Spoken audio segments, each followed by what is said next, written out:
In the hallowed halls of 21st century baseball, Clayton Kershaw is a name synonymous with dominance. From being drafted out of high school in 2006 to becoming the Dodgers' ace at 21 and the league's most powerful pitcher at 23, his career has been nearly flawless.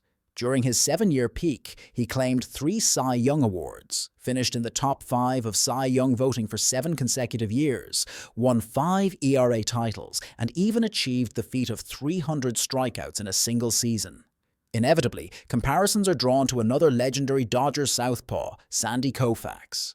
Both possessed devastating curveballs and elite fastballs, but their paths diverged in October. Koufax delivered career-defining performances in the postseason, twice winning World Series MVP. Kershaw, conversely, suffered a series of embarrassing postseason collapses during his prime. This has burdened him with a reputation for big-game failure that is perhaps the most disproportionate to regular season greatness in American sports history. Today's video will deconstruct his career year by year through historical data to uncover the truth. Were these failures a matter of personal mental fortitude, or were they the tragic result of management errors and teammates failing to step up? Kershaw's postseason history dates back to 2008, when at just 20 years old, he was still learning in the shadow of Mannywood. Initially, he appeared as a reliever in the NLCS against the Phillies, performing steadily. By 2009, he had officially become the team's ace, engaging in a brilliant pitcher's duel against Adam Wainwright and the Cardinals in the NLDS. However, Game 1 of the 2009 NLCS marked the beginning of his single-inning meltdown pattern. He dominated the first 4 innings, but lost his way in the 5th after a walk and a home run. Manager Joe Torre, wanting Kershaw to hit in the bottom of the inning, refused to pull him. Consequently, with a pitch count over 100 and failing command, Kershaw surrendered a fatal double to the era's most dangerous left-handed hitter, Ryan Howard. Sources suggest that while Kershaw struggled, management's failure to adapt was equally to blame.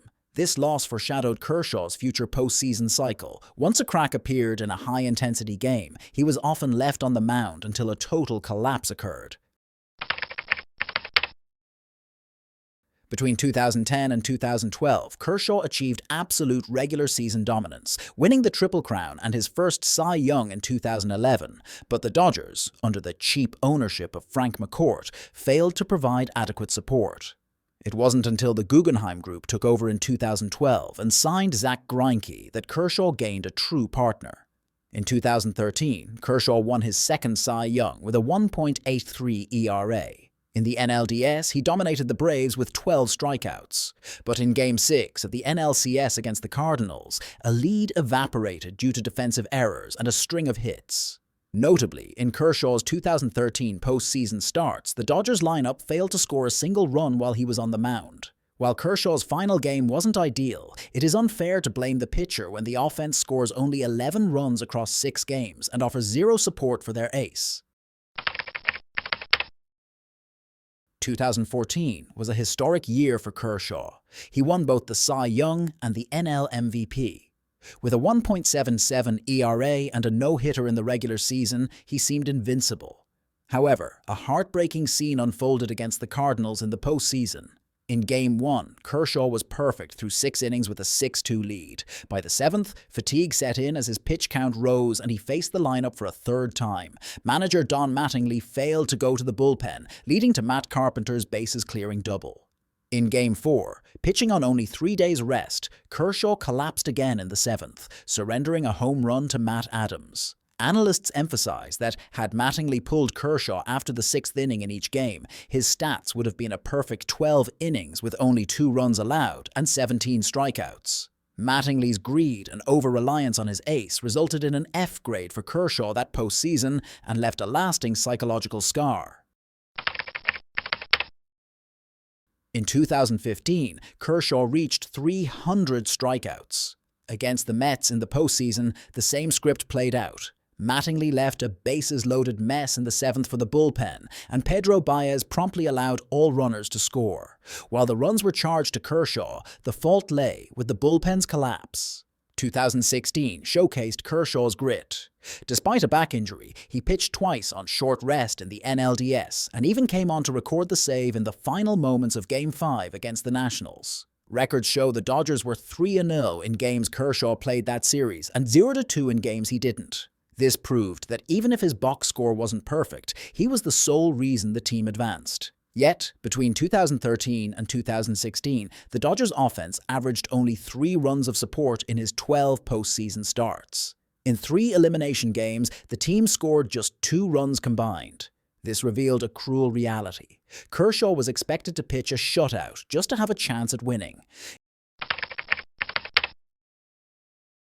In 2017, Kershaw finally had the strongest Dodgers team of his career. He dominated Game 1 of the World Series, but in the pivotal Game 5, he was hammered by the Houston Astros despite having a lead. Years later, this game was re-examined. Given the Astros' sign-stealing scandal and the juiced balls used that season, Kershaw's failure in that game appears uniquely tragic. Despite the collapse, Kershaw stepped up in Game 7, throwing 4 scoreless innings in relief to try and save the season, but the Dodgers' bats went cold again. After the game, a dejected Kershaw said, "Maybe one day I won't fail. We won't fail." It reflected the crushing weight of a city's expectations on his shoulders. Starting in 2018, years of back injuries and arm fatigue began to sap Kershaw's velocity. Although he led the team to the World Series again, he was no longer the force of nature he once was against the Red Sox. 2019 was one of his lowest points. In Game 5 of the NLDS against the Nationals, he came on in relief in the 7th, only to give up back-to-back home runs to Anthony Rendon and Juan Soto in the 8th. A choked-up Kershaw said after the game, "Everything people say about me in the postseason is true now." While the performance was an F,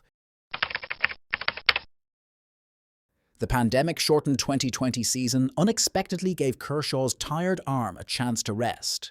In that year's postseason, he regained his old dominance. In the World Series, he earned wins in both Game 1 and Game 5, showing immense stability. The 2020 championship ring effectively ended the debate over whether Kershaw could win the big one. This time, his teammates provided support, and management made the right calls. Kershaw finally didn't have to fight a lonely battle while injured and exhausted. From 2021 to 2024, despite being plagued by injuries, Kershaw transitioned his role. In 2024, even with his velocity dropping to 88 miles, he burned his final reserves of energy for the team. Now likened to Master Splinter, he uses his veteran experience to lead the only team he has ever played for. In summary, Clayton Kershaw's reputation for choking is highly exaggerated. His postseason statistics suffered primarily due to managerial errors, refusing to pull him after he was exhausted, past 100 pitches, or facing the lineup for a 4th time. Lack of support. During his peak, the offense rarely scored, and the bullpen frequently allowed his inherited runners to score. Unfair external factors, such as the 2017 sign-stealing controversy. Kershaw is not just the king of the regular season. He is a hero who, year after year, was willing to shoulder the responsibility for his team, even under mismanagement and scarce resources. He finally earned his glory in 2020.